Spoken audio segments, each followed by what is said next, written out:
Welcome to the StrongTeams.com podcast, where we help leaders build strong teams. Teams built on empathy, understanding, and trust, where every team member feels valued and contributes at the highest level possible.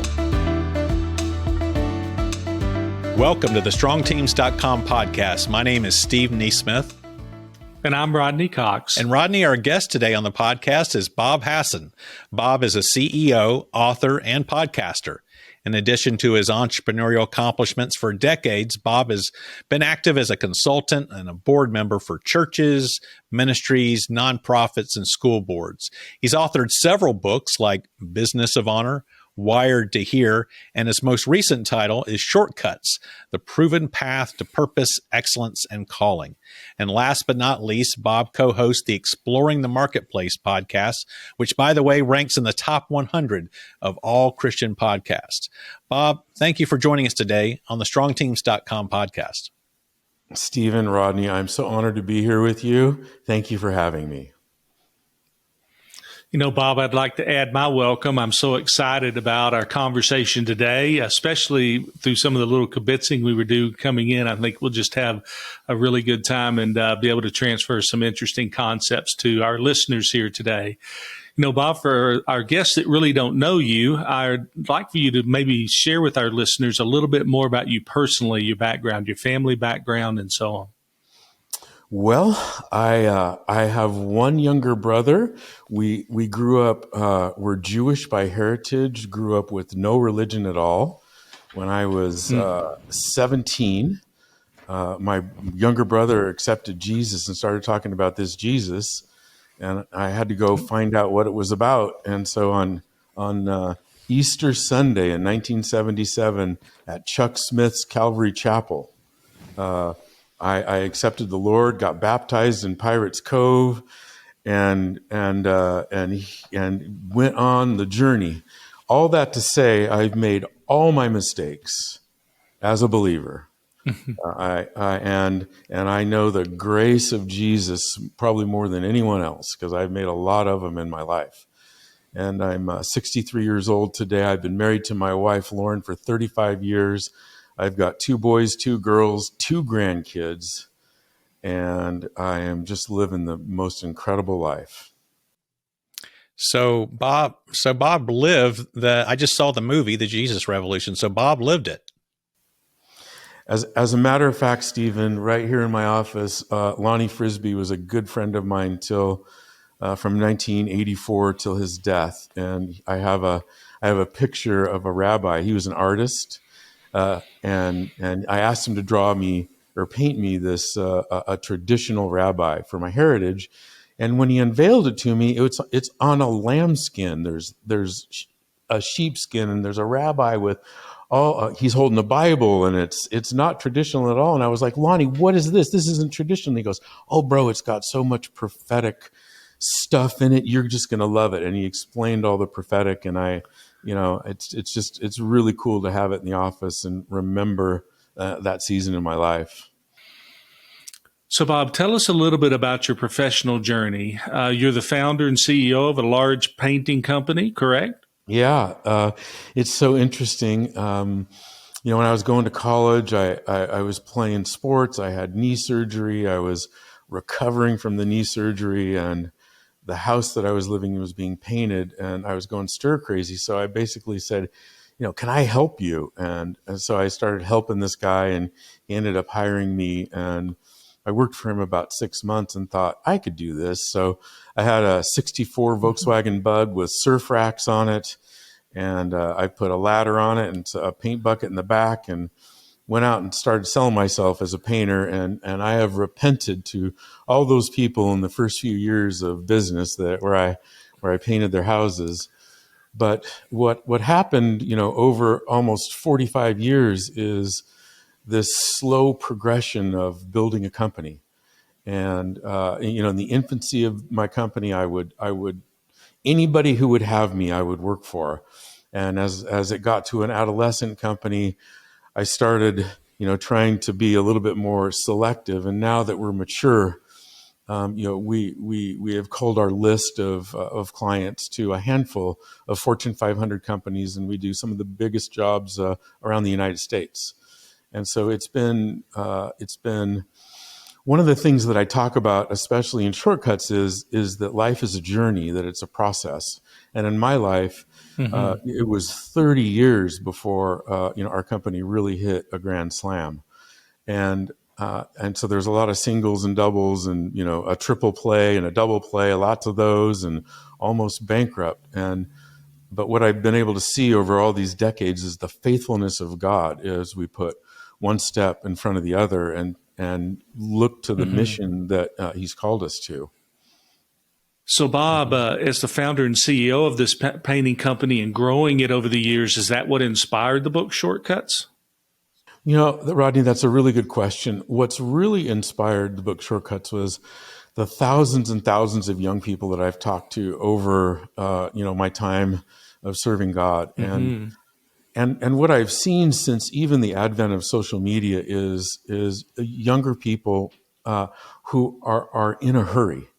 They see Instagram influencers making millions of dollars. They look on social media and see people standing in front of planes and boats and yachts and big houses, and what they're thinking is like, what happened to me? Why am I not a millionaire at 25? And I hear this over and over and over again. And so my message to them is this message of process and journey. And it's not a popular message because society says you can be an instant success. And if you look at Steve Jobs or Bill Gates or Warren Buffett, some might say, well, there's instant success there, but actually, the instant success took decades. And I think the message of the journey in Jesus is one that's really important to young people. Yeah, I think about the proverb that even says, "He that chases quick gain pierces himself with all sorts of afflictions." And boy, do we see that in that social media world. Boy, do we see that in these youngsters that are chasing the wind, right? I mean, they're just chasing nothing and nothing of substance and nothing of meaning. And I think that it creates for a really unhappy workforce and people that are incredibly unfulfilled. And what would you attribute the greatest attributes maybe to individuals that are incredibly unhappy and unfulfilled? What would be those? What would you attribute that to? Well, first, let me say, I believe that our identity is rooted that we are loved sons and daughters of God.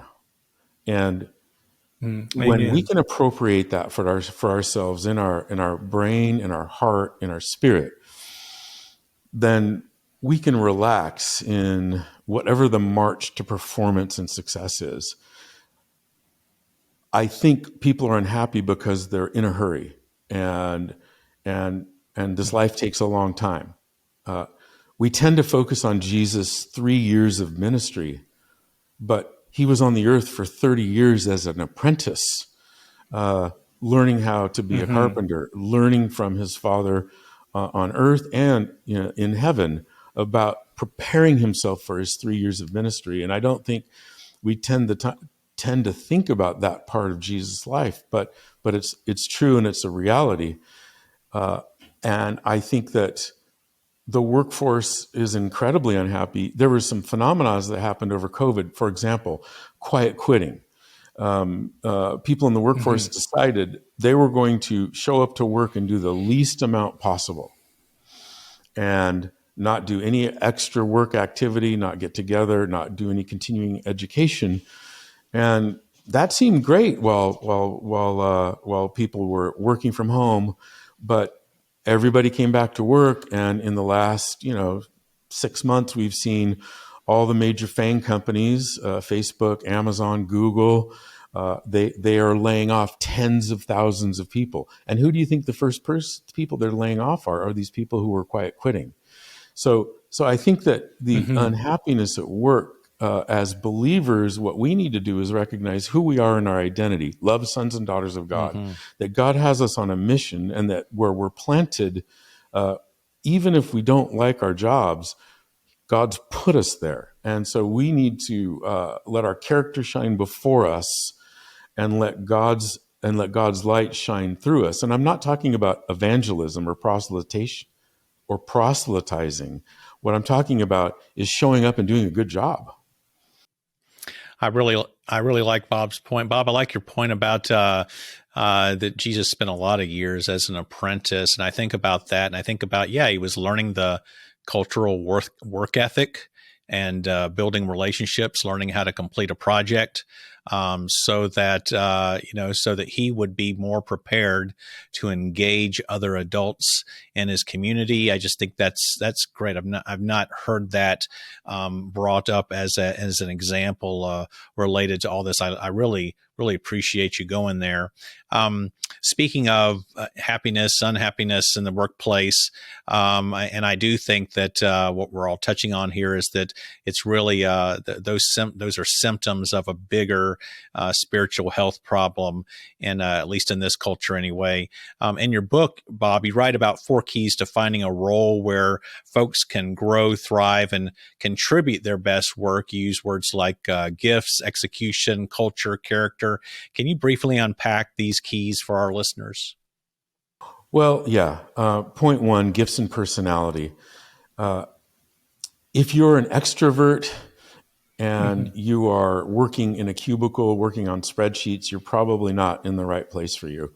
If you're an introvert and you're working in a call center, cold calling, trying to sell, you're probably not in the right place. So looking at your gifts and looking at your personality is really, really important. And if people don't say, they think, well, I don't know what I am. There's the Enneagram, there's the DISC, there's Strength Finders, there's all these personality tests that you can take to see that. And I think being rightly focused on the place that matches your gifts and personality is important.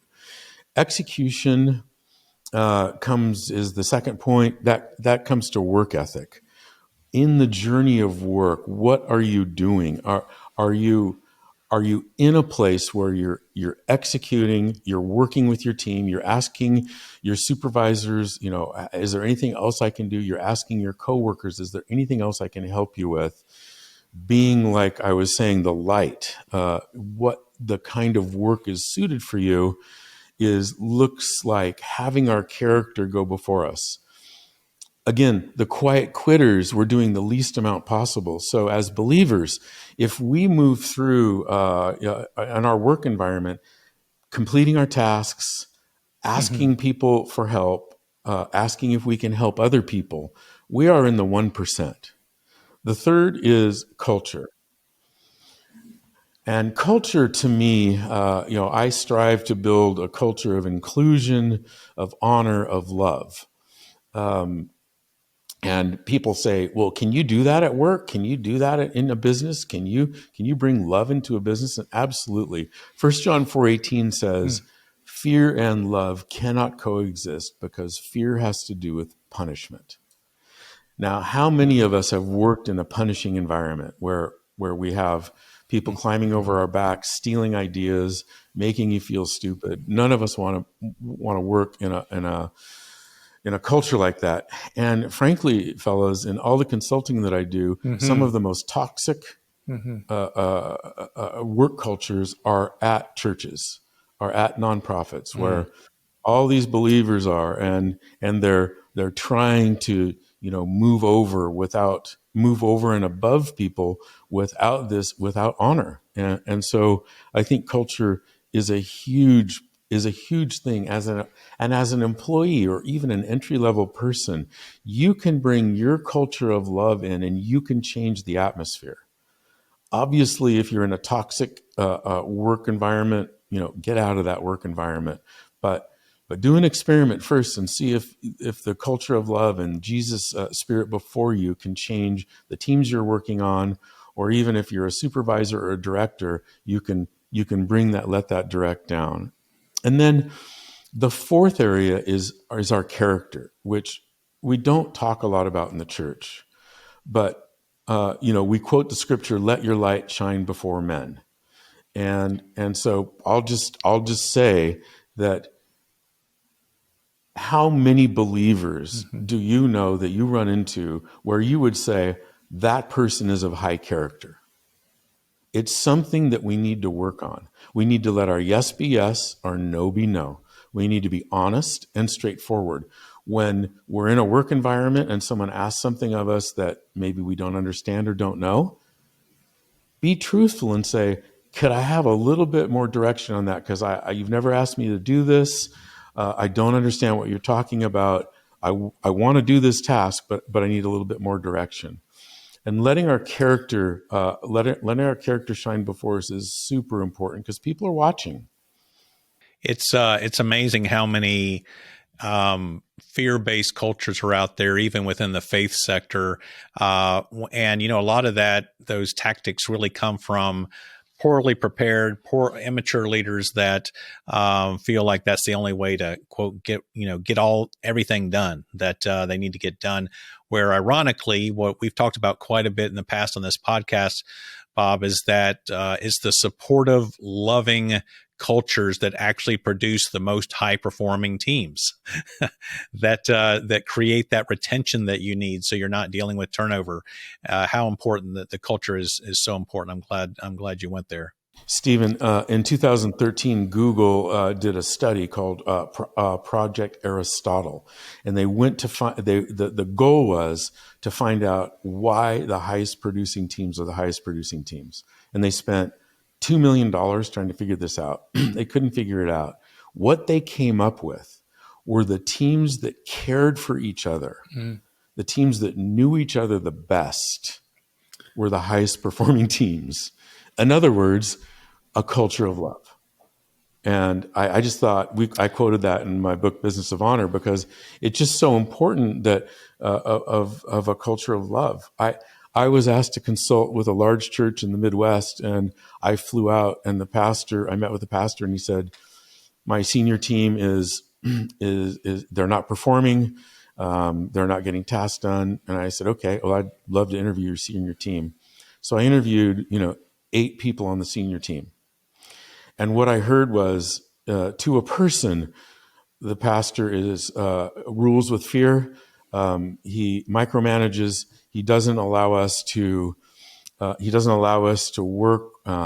He brings us in and berates us. And so I spent 6 hours talking to these people, and I went back to the pastor and I said, yeah, I found out what the problem is, and the problem is you. And here's the 5 things that they said about you. And he said, how dare you? And I said, oh, how dare me? Why? How dare you talk to me that way?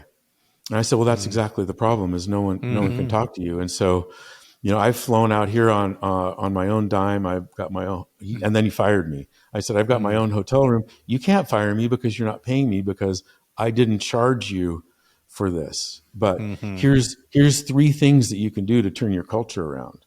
And, and I left, and I got texts and emails from the staff, like, what happened? And I had to say, you'll just have to talk to the pastor. And, 2 years later, the church was out of business. But what you don't see this that dramatically that often in church leadership, but this is a dramatic story of what can happen when love isn't put in the forefront in an organization. This is free 30-second consulting for our listening leaders out there. We like to say on this podcast that if you're encountering problems with your team, here's your answer. It's always the leader's fault. Always. If they're not performing, they haven't been trained well enough, they haven't been poured into enough, and the list goes on. And it's hard for leaders to hear, but it is always the leader's issue. And so not surprising that you've encountered that before. One of my favorite books is Jim Collins' From Good to Great, and his secular book, but this man is brilliant. And, he talks about what a level 5 leader is. A level 5 leader, when When good things happen, he is looking out the windows at all the people around him. When bad things happen, he's looking into the mirror, which goes right to what you just said. I'm a relational leader. And so here's some practicals. Every morning when I go in the office, I walk into everybody else's office, sit in their office. Sometimes I put my feet up on their desk and, hey, how are the kids? How are the grandkids? How was the t-ball game? Hey, you went on vacation. I know what these people are doing, what they care about, and I spend 5 or 10 minutes talking to them about it. And as I'm walking out of the office, I might say, "Hey, what about this project we're doing? How are you doing on that? Do you need any help?" And so I'm a relational leader. I want to know the people I'm working with. I want them to know me, and I spend time. It's very, very important to me. When we get to the conference room table where decisions are made, my goal is that decisions are made by consensus. Obviously, the senior leader, obviously the pastor, the CEO has final say. But my goal is that from the entry-level person to all the way up to me, we have a say at the table, and we can openly discuss issues and problems and come to a consensus type of resolution. If I ever have to sit, put my fist down and say, "This is what we're doing, and this is why we're doing it, and I don't care what you guys say," which I've done when I was younger, that always ends in disaster. Yes. And so as a relational leader, we might use the word covenant. I am a covenant person.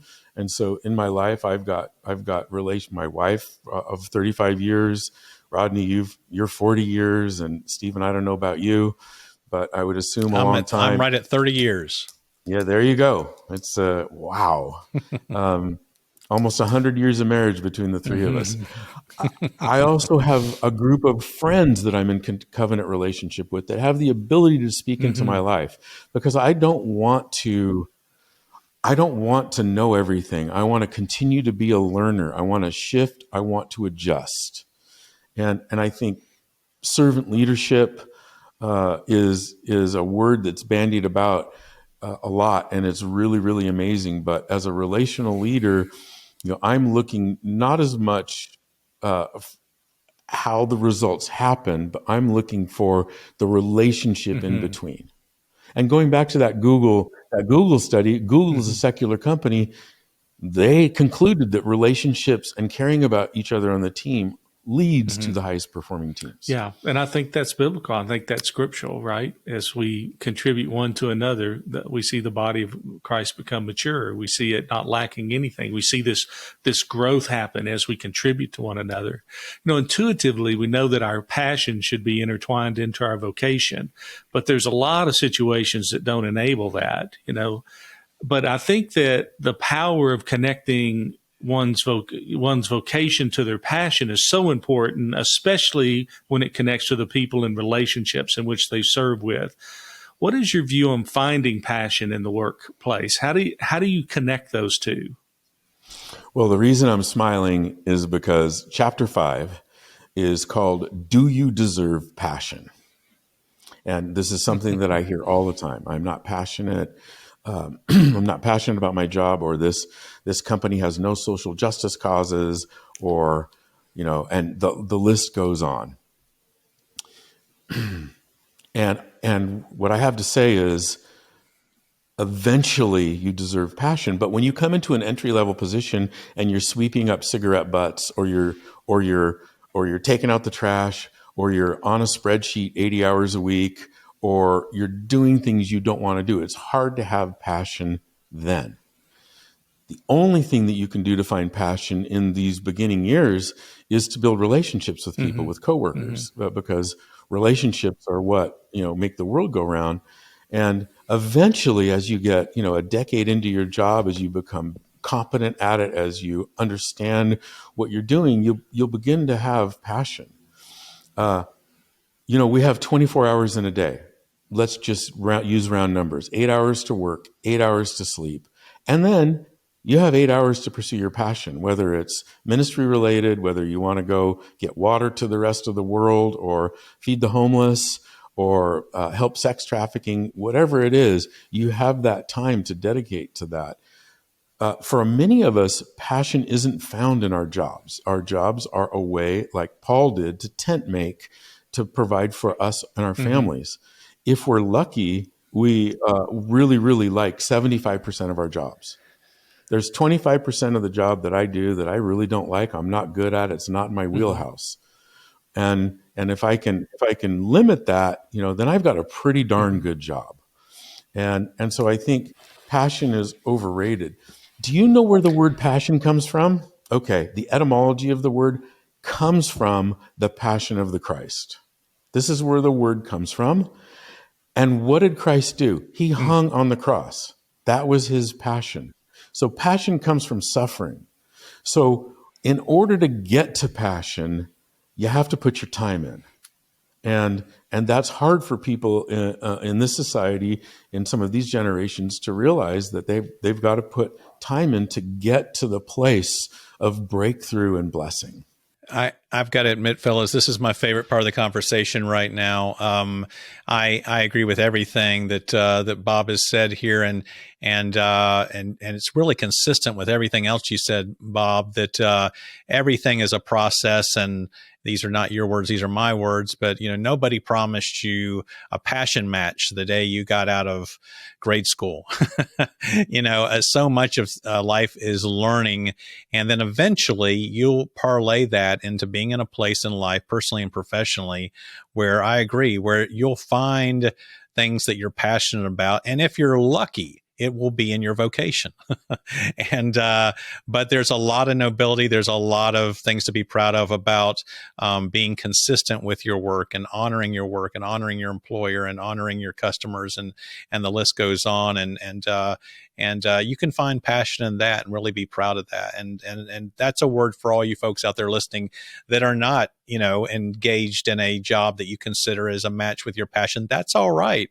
Be proud of where you are. It's leading somewhere, and just be intentional about that. Yeah, even the word that you used, the passion of the Christ, and how, Christ's passion was to go to the cross. And at the core of Christ's passion was humility. And I think that the hardest thing for us to do is to be humble enough to wait, not only to wait on God, but to wait on what he has in store for us. And it's one of the most difficult things for us to do. But if we're patient and we wait on God, God's timing is not only perfect, but he always delivers. And when Paul talked about being content with much and little, I think that how do our user find contentment? It's not found in the passion in which their ability to connect their passion to work. It's hidden in contentment. So how do they find that contentment? It's a great question. Let's come back to the church. I love the church. I've served the church for 45 years, but there's a notion of the sacred versus the secular. The sacred are the people who work in the organized church, the pastors who we're listening to, and the secular are those of us who are sitting in the pews. And there's been a large divide. 99% of us work in the marketplace or outside of the organized church. 1% of the people work in the organized church. So to think that there's a split, sacred versus secular, because what used to happen to me when I was younger is people would say, "How come you're not a pastor?" And I'd say, "Well, because I don't want to be a pastor." But as I got older, I realized that I have influence over, hundreds of and thousands of employees. And if I'm bent towards the Father, then people are seeing the Father, and they're seeing the right character and the right culture come through a work environment. And I realized that all of us in the marketplace are pastoring people that the church has no way to get a hold of. So when it looks like the organized church is saying, "Hey, sheep, you're in the marketplace, so you need to support us by giving us tithes and offerings," which is biblical. And I believe in tithes and offerings, and I believe in gifts above that. But but there's also many more things that we can do as people who are serving the church. I had a friend who managed a $5 billion P&L, and the pastor asked him if he would, help set up the chairs in the children's ministry. And he said yes, and he was humble, and he did that. But the funny thing is like he had so much more to offer. And I think those of us who are in the marketplace can stand up and look at our pastors who have the hardest jobs in the world, serving God, serving the church, serving the broken, and we can come alongside of them and help. But it has to do with trust. We have to build trust first. I love that. Bob, we are the strongteams.com podcast, so we would be remiss if we didn't ask you, with such a large company and being pulled in so many different directions, what are you doing to build and maintain a strong, unified team in your business? Like I said, guys, I'm a relational person, so I'm continuing trying to build relationships and seeing that, letting my yes be yes and my no be no. But really, the first thing to me is to be submitted to Christ, to be taking the situations that I'm facing, the problems that I'm facing to Him, to trying to look out to the interests of others on a daily, weekly, monthly, yearly basis, and continuing to be a learner. I think once we get gray hair, there's a tendency to say, we've lived life, we know everything, we stop learning. The past 2 years of my life have been the biggest learning curve of my life, and I expect it to continue. So I'm looking to remain open to the Spirit of God. I'm looking to remain open to the things that He's bringing to me, and I'm looking to remain open to hearing His voice and direct my paths. Amen. I love to hear that humility even coming through that answer. It's like I'm always looking to the needs of others. I'm always making sure that I'm not just self-focused or organizationally focused. I'm focused on the people and the relational aspect of making sure that people are well and people are content and people are resourced. And I love that I think that's a mark of a great leader.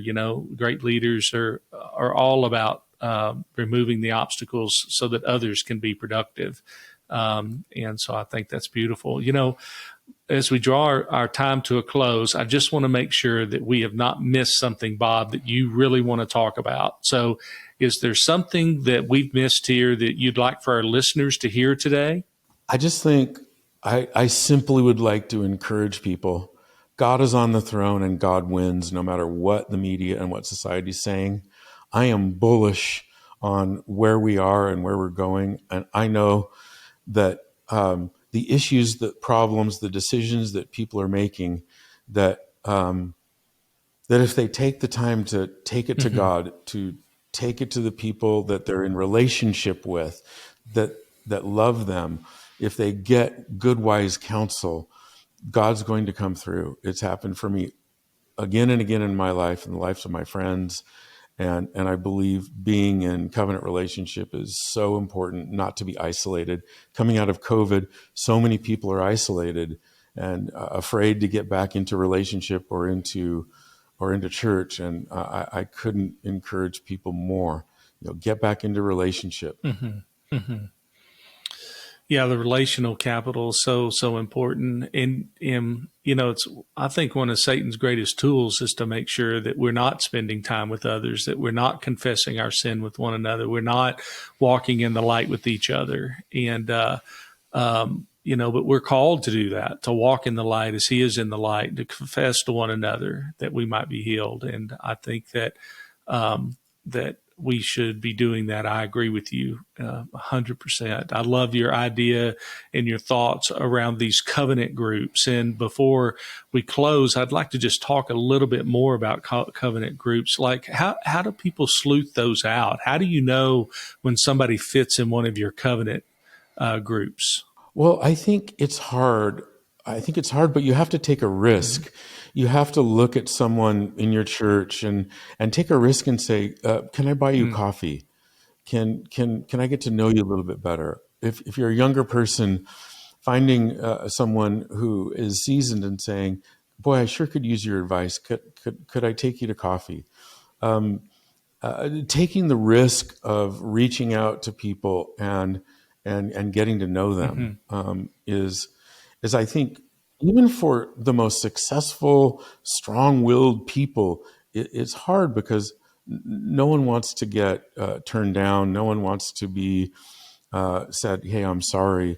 But I think taking that risk to meet God's people, and if your church has covenant groups, you try them. You might, the first one you might go to might not be the right fit, but you'll end up finding the right fit. I just think prioritizing relationship is so huge. Another chapter in Shortcuts is passion is connected to people.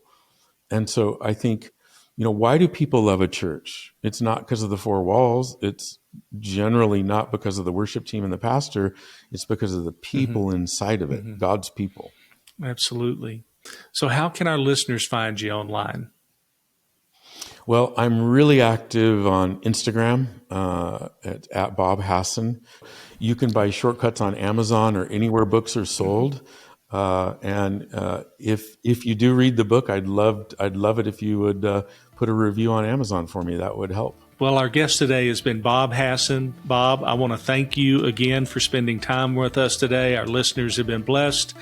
And, you can find Bob at bobhasson.com. Once again, thanks again, Bob, for being with us. Stephen, Rodney, honored to be here, honored to be with you guys, and so humbled about what you're doing. Thanks again. Well, until we meet again, God bless.